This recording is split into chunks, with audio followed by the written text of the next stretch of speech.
Hi everybody. In this video we are going to study about the rhythms of breathing. Rhythm is like a pattern of a breathing. Like in musical, Indian music has a rhythm.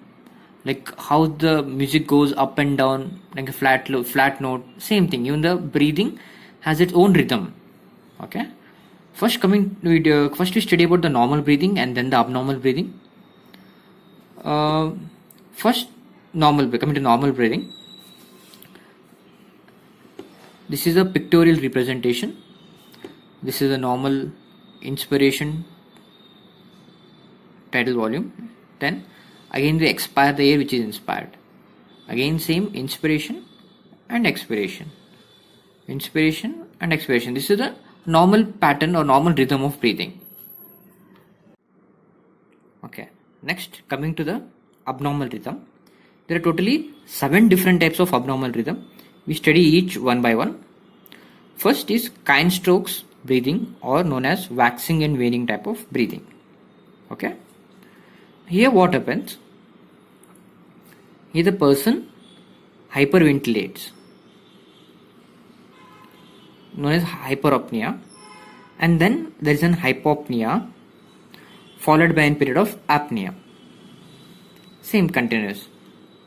The person breathing gradually increases, hyperopnea, and then hypopnea followed by an apnea.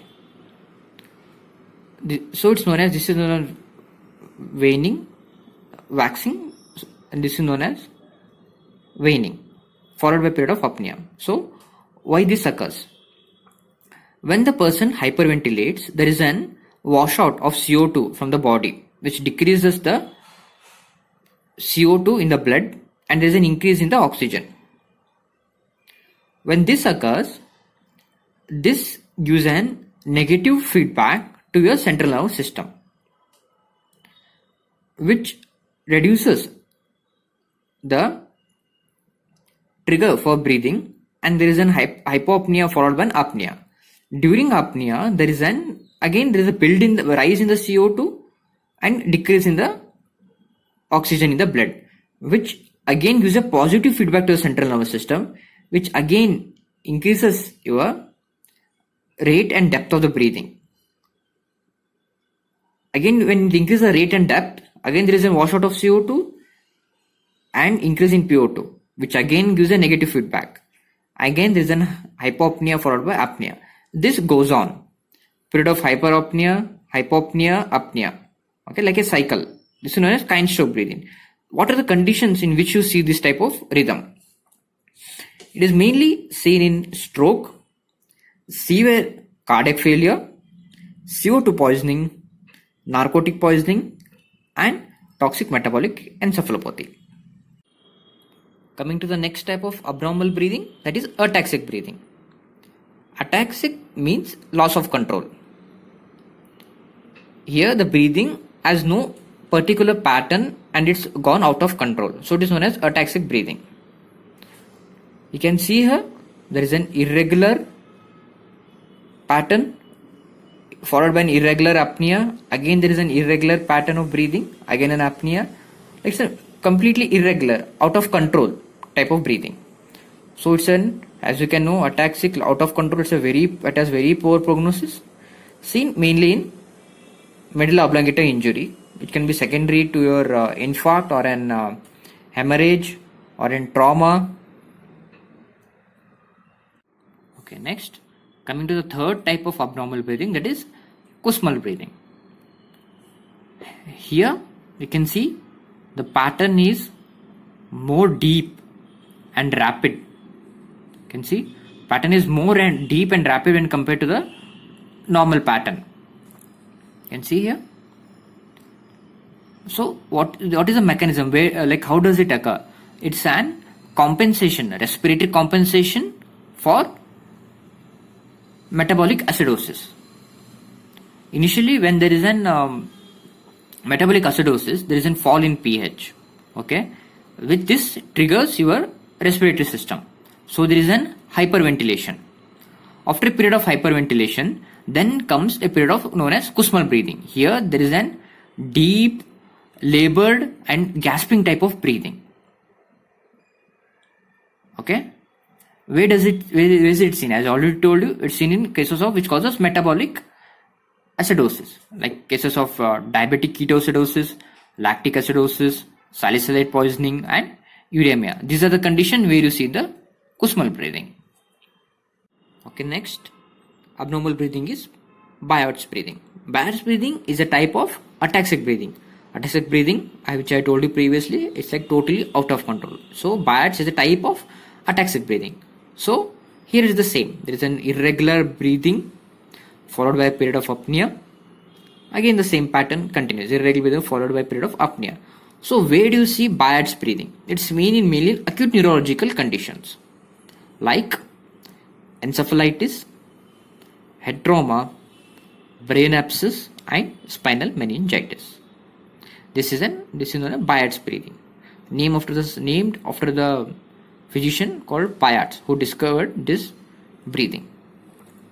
Next, coming to the next type of abnormal breathing, that is sighing. Okay, you can see this is a normal inspiratory tidal volume, then expiration, inspiration, expiration. Again, you can see something called deep inspiration. Again, followed by normal, and again there's a deep inspiration. Here, the tidal volume increases involuntarily, approximately 1.5 to 2 times when compared to the normal inspiration. You can see there's an increased in the tidal volume. Okay, where do we see this? It's seen mainly in anxiety and panic attacks, like mostly during an exam times or during results, other things which causes anxiety and panic attacks. You can see this type of sighing. Here mainly patients come to OPD with breathlessness. Okay, all this needs is mainly your counseling and sometimes anxiolytics. Okay, you can see there's an increase in the depth of the respiration. Okay, next coming to the apneustic breathing. Okay, you can see here there is an deep inspiration followed by an incomplete expiration. Usually the expiration should go down pictorially, but it doesn't go. There is a deep inspiration followed by an incomplete expiration. Again the deep inspiration followed by an incomplete expiration. So when there is an inspiration, there is an pause in the vagal impulse reaching the respiratory system, so which causes an incomplete expiration. So where does it occur? It occurs mainly damage to the pons or upper medulla. It has a very poor prognosis.